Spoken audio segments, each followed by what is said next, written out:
రాష్ట్రంలో ఎలాంటి అంతరాయం లేకుండా విద్యుత్ సరఫరా చేయాలన్నారు సీఎం రేవంత్ రెడ్డి. ప్రజలకు తాగునీటి కొరత లేకుండా చర్యలు తీసుకోవాలన్నారు. సచివాలయంలో వివిధ శాఖలకు సంబంధించిన అధికారులతో సమీక్ష సమావేశం నిర్వహించారు సీఎం రేవంత్ రెడ్డి. వేసవిని దృష్టిలో పెట్టుకుని ప్రత్యేక ప్రణాళికలు సిద్ధం చేయాలని అధికారులకు సూచించారు సీఎం. తాగునీటి సమస్య రాకుండా పగడ్బందీ చర్యలు చేపట్టాలన్నారు. ఏప్రిల్, మే, జూన్ వరకు స్థానికంగా ఉన్న నీటి వనరులను ఉపయోగించుకోవాలని సూచించారు. బోర్వెల్స్, బావులను తాగునీటి అవసరాలకు ఉపయోగించాలని ఆదేశించారు.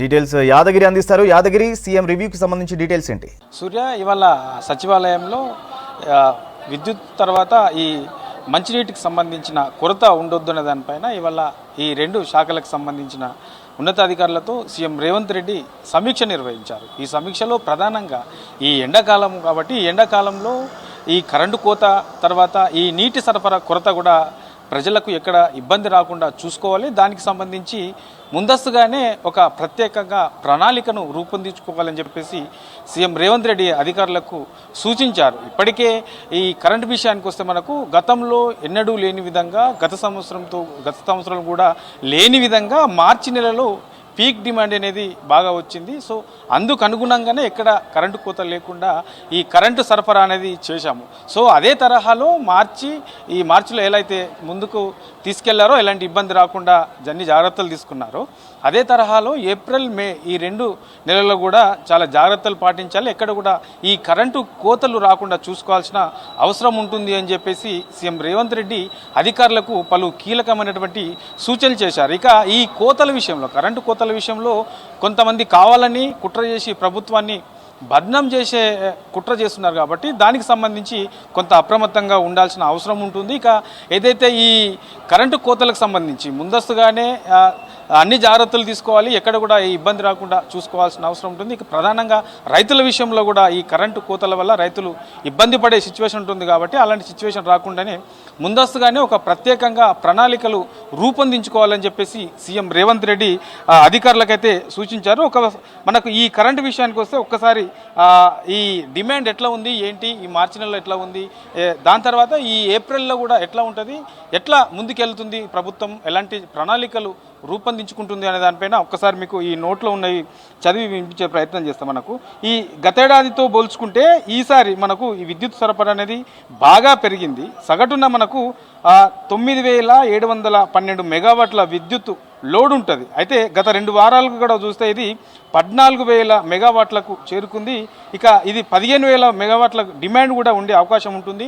ఏప్రిల్ 2వ వారం వరకు కూడా ఈ సిచ్యువేషన్ ఉండే అవకాశం ఉంటుంది. కాబట్టి ఈ విషయంలో కొంత జాగ్రత్తగా ఉండాల్సిన అవసరం ఉంటుంది.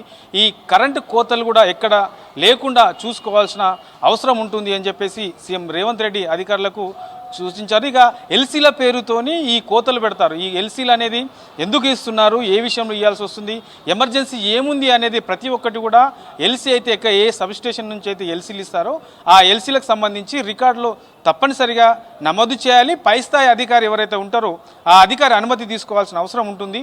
ఆ విధంగా ముందుకెళ్ళాలి. లేదంటే కొంత ఇప్పుడున్నటువంటి ఈ సిచ్యువేషన్లో కోతల విషయంలో కొంత ప్రభుత్వాన్ని బద్నాం చేసే సిచ్యువేషన్ ఉంటుంది కాబట్టి ఆ విషయంలో కొంత జాగ్రత్తగా ఉండి ఎక్కడ కూడా ఈ కరెంటు కోతలు లేకుండా చూడాల్సిన బాధ్యత అధికారులు తీసుకోవాలని చెప్పేసి సీఎం రేవంత్ రెడ్డి ఇవాళ ఈ విద్యుత్ శాఖకు సంబంధించినటువంటి అధికారులకు సూచించారు. దీంతోపాటు ఇక మంచినీటికి సంబంధించి ఈ 2 నెలలు కూడా బాగా ఇబ్బంది ఉంటుంది. అది చాలా ఇంపార్టెంట్ విషయం కూడా. ఇప్పటికే చాలా ఏరియాలలో కూడా ఈ భూగర్భ జలాలు ఎండిపోయాయని చెప్పేసి కొంత వార్తలు వస్తున్నప్పటికీ ఇప్పుడున్నటువంటి సిచ్యువేషన్లో రాష్ట్రానికి సరిపోను ఏదైతే తాగునీటికి సంబంధించి ఎంత అవసరమో దానికంటే ఎక్కువగానే మనకు ఉంది కాబట్టి ఎలాంటి ఇబ్బంది లేదు అని చెప్పేసి అధికారులు చెప్తున్నా. దానికి సంబంధించి ప్రత్యేకంగా ప్రణాళికలు రూపొందించుకోవాలి. అవసరమైతే గ్రామాల వారీగా ఏ గ్రామానికి ఎంత అవసరం ఉంటుందనే దానిపైన ఒక ప్రత్యేకంగా ఒక ప్రణాళికను రూపొందించుకొని ఆ దిశగా ముందుకెళ్లాల్సిన అవసరం ఉంటుంది. ఏ గ్రామానికి ఎంత అవసరము, రాష్ట్ర వ్యాప్తంగా ఎంత అవసరము, మున్సిపాలిటీల వారీగా ఏ విలేజ్లకు ఎంత అవసరం ఉంటుంది అనే దానిపైన పూర్తి స్థాయిలో ఒక అంచనాతోనే ఒక ప్రత్యేకంగా దానికి సంబంధించి ఒక రూపొందించుకొని ఆ దిశగా ముందుకెళ్లాల్సిన అవసరం ఉంటుంది. ఆ ప్రతి అధికారి కూడా అవసరమైతే జిల్లా స్థాయిలో కలెక్టర్లు ఉంటారు. ఆ కలెక్టర్ల స్థాయిలో ప్రత్యేకంగా ఒక అధికారిని ఈ మంచినీటికి సంబంధించిన సరఫరాకు సంబంధించి ఒక అధికారిని సీనియర్ అధికారిని ఏర్పాటు చేసుకొని ఆ అధికారి ఆధ్వర్యంలో ముందుకెళ్లాల్సిన అవసరం ఉంటుంది. సో ఎక్కడ కూడా ఈ కరెంటు కోత తర్వాత ఈ మంచినీటికి సంబంధించిన కొరత ఎక్కడ కూడా రాకుండా చూడాలని చెప్పేసి ఇవాళ ఈ రెండు శాఖలకు సంబంధించినటువంటి అధికారులకు పలు కీలకమైనటువంటి సూచనలు అయితే చేశారు. సూర్య.